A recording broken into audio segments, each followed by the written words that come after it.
nimdanganye, kila siku namwambia marafiki wabaya.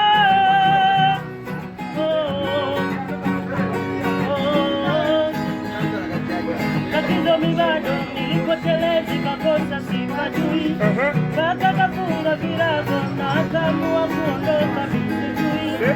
Baya kinachomuumiza maneno maneno, yaliua ndugu marafiki, kwa nini anawapa misemo?